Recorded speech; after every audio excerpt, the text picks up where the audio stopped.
What is going on, guys? Today we're going to be covering a couple more little tools and options that you can do in Adobe Photoshop, all while still keeping it very simplistic. So again, we'll start off with the basics, right? You open up Photoshop, you'll see something like this. You might actually see the project you worked on last time, right? You'll probably see it down here. So what you want to do here is just go ahead and put new file. And again, we're going to be working with a print document. We're going to be working with letter size, which is an 8.5 by 11. This time we're going to keep it in portrait mode like this, as you see here. We're going to call this last name. Just leave it like that. Everything else should pretty much look the same. Then just go ahead and press create. Once you press create, you're going to end up with, your 8.5 by 11 letter size paper right here, which is white. Now we're going to be working with a couple of different stuff right here. So I brought this and I'm going to include this for you guys on Schoology so you guys can take a look at it. But as you guys can see right here, this is your toolbar. So whenever I mention like, oh, just go to your toolbar, I'm talking about this little section that is right here. And when I say, oh, check your options menu, I'm talking about this section that is up here. Now this section, your option menu, this one would change depending on what you have selected. So right now I have the move tool selected and you see the option menu for the move tool. However, if I were to select the shape tool, which we're going to be using, you now see the option menu for the shape tool.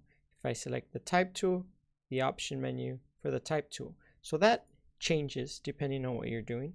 And then the tools that we're going to be using today is going to be the move tool, the type tool, the gradient tool, which some of you kind of experimented with a little bit last time when we were using just the regular paint bucket, the crop tool, so we can adjust the final image the way we want it, and then the shape tool. We're only going to be working with rectangles today. However, we will be eventually working with different shapes so that you guys can create different stuff. And then we're going to be using something called blending options or layer styles. You can refer to it as either or. And this is used to add effects to layers. So let's see. Go ahead and move this out of the way. First thing you're going to want to do is go ahead and select your type tool. You can go ahead and click and type your last name. I'm going to go ahead and write Gonzalez. And again, mine is really small, but you can go ahead and go in here and choose your fonts. My favorite font, as all the people that are in my class for graphic design or anything like that will already know, is Nexa Bold.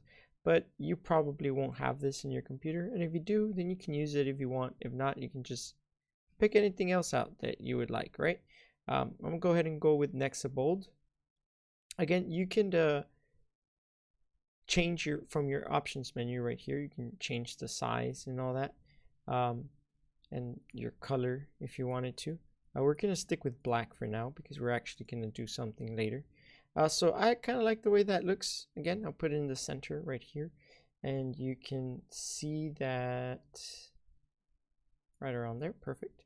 That it's a pretty good, decent size. So when you guys are sizing up your last name, give it about, give or take. If you don't see the rulers here, by the way I see right here, rulers, no rulers, no rulers. You can actually put on your keyboard, and I didn't cover this, but Control plus R on your keyboard. If you do this, Control plus R, that'll actually bring up and take away your rulers. So go ahead and bring up your rulers, right? I'm gonna go ahead and delete that. And if you click on the edge of the ruler right here, if you click and drag, you can actually bring what's it called, like a little guideline. So just make sure that your name is at least inside with like about an inch on each side, right? So I have an inch here and an inch here, and then my name is just kind of centered there in the middle. You can make it bigger if you want, or just have it kind of be centered, but don't make it too small. All right, so the point here is to kind of make a decent size name. Now from here, we're now going to work with our shape tool. So with our shape tool, I'm going to go ahead and grab over here this shape. Boom. Go ahead and click on this shape. And you can see right here right now that my shape is currently going to be filled in baby blue. I have a stroke of nothing.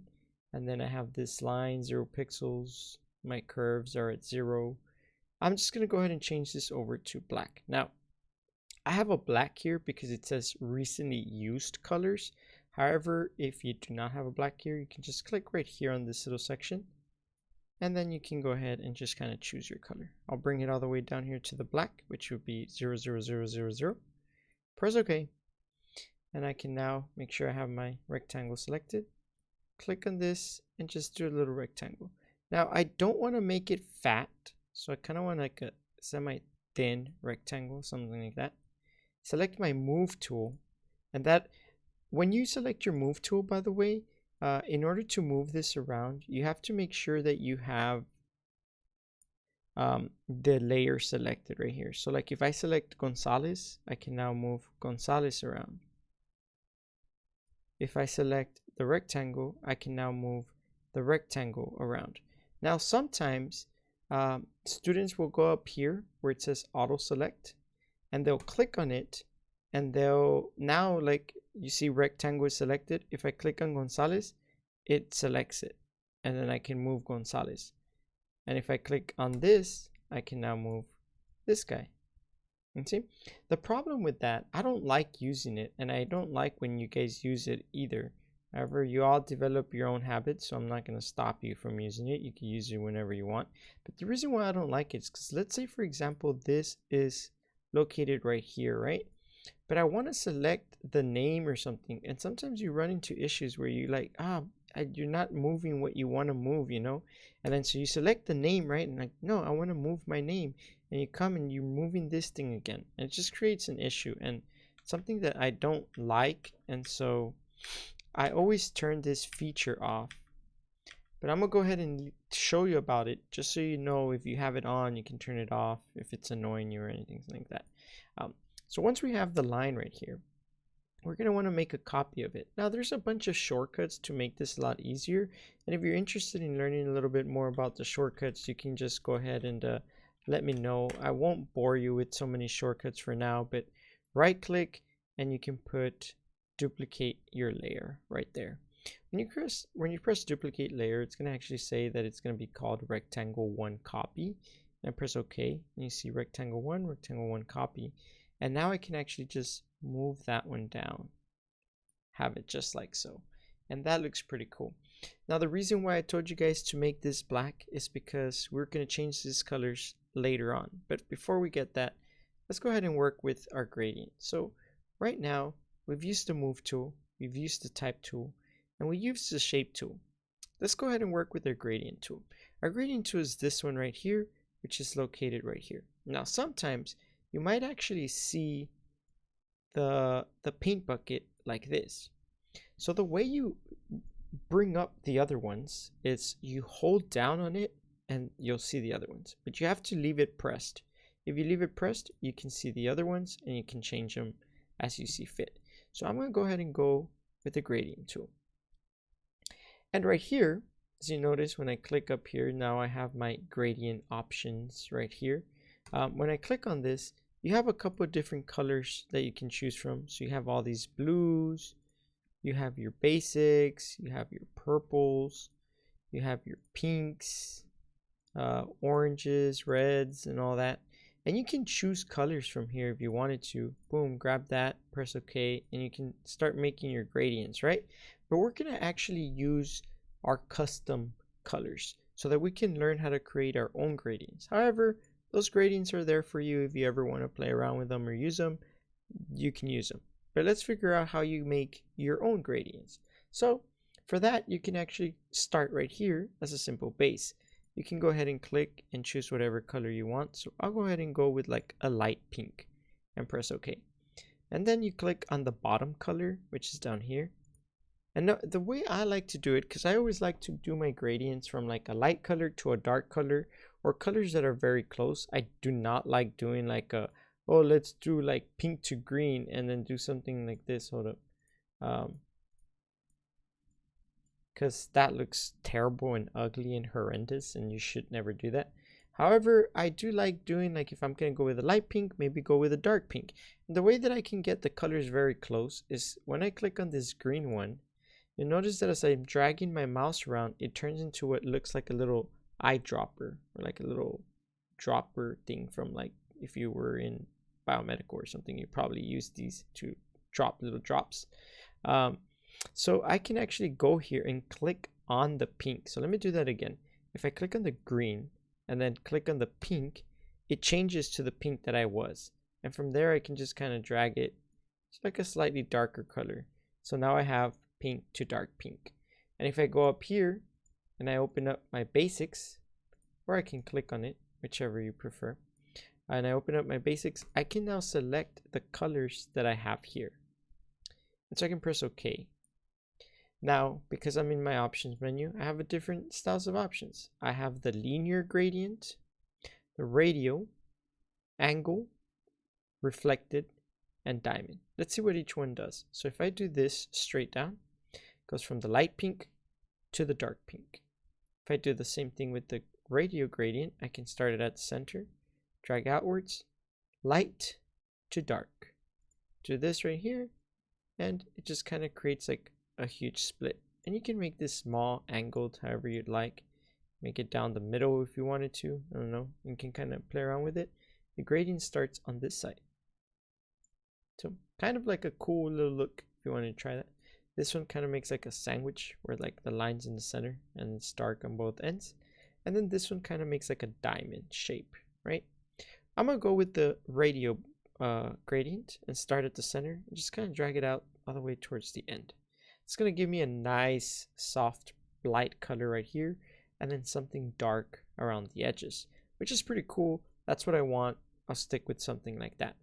Now the reason why I wanted you guys to make your fonts in black is because now I'm going to show you how you can change these if you wanted to change them, later on. So I'm going to go ahead and grab my move tool, right? And I'm going to select my layer. And you're going to notice that when I select my layer, it has its own property tab right here. And this property tab allows me to make changes to my layer. So you notice I have black right here. I can turn this over to white. And now I can add white. And then if I wanted to, I could change the font again or whatever I wanted to and do something completely different, right? But I'm going to stick with the font that I have for now. Same thing for the rectangle. Select it. You see that it's black right here. Now I can use my recently used colors, which is white, change that to white. Same thing with my other rectangle, do the same thing. And now I have white, white, white. So the last thing that we have to do, since we already used the move tool, the type tool, the gradient tool, we haven't used the crop tool, that'll be the last one. The shape tool, let's go with blending options or layer styles. And this is used to add special effects. So I'm gonna go ahead and move this over to the side. To get to that, we go into our rectangle. We can right click right here and go to blending options. Now there's a lot of stuff you can do here. We're not going to worry about these things today.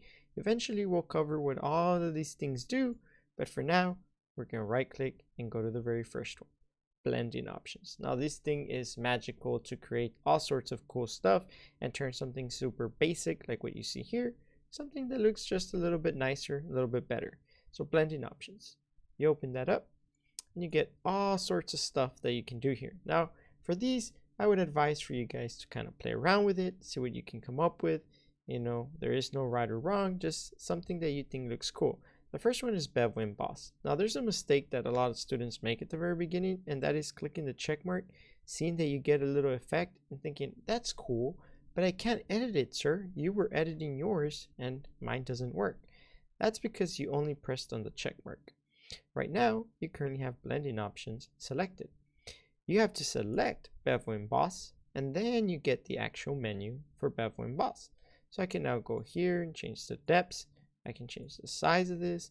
I can soften it up. I can change the angles. Move this around, do whatever I want. Change this.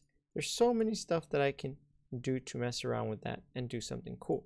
Go ahead and turn that off for now. You can also add a stroke. A stroke is just an outline. You can make the outline be outside, inside, make it smaller, make it big. You can make it be outside, make it big, make it small. You can change the blend modes. Again, if you don't see that it's doing anything, then just go back to normal. You can change the opacity if you want it kind of transparent, and so on and so forth, right? Now I'm going to remove it. I don't want that.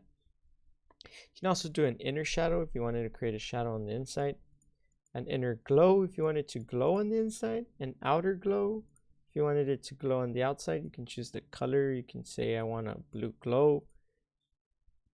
change the opacity. You can put this to normal. You can spread it, and there you go. It has like a little blue glow. You can change the opacity. You can do all sorts of cool stuff. What we're going to do is add a drop shadow. Go ahead and press here, and you can see that it's added a little shadow. Now here you can change the opacity, how much you want it. You can change the distance, the angle of where you want this to go, how soft, everything that you want you can kind of mess around with here. We're going to do something kind of small like that. That looks pretty nice. And then just press OK. Once you have something that you actually like and you think looks pretty cool, here's the fun part.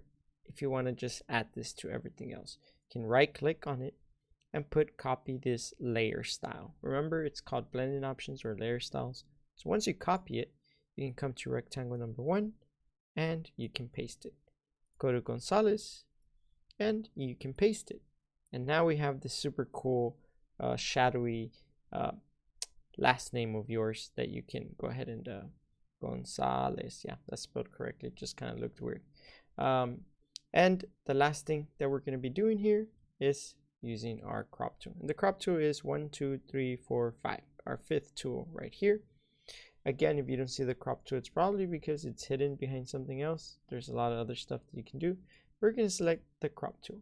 Now we're going to do to the crop tool is bring it in from the top, bring it in from the bottom, something where our name kind of fits right here on the side. Don't worry about the edges. We'll leave that the same. Press OK. And bam. Now we have this cool little section right here that just says your last name. Could be like a little business card, right? You're going to go to File, Save.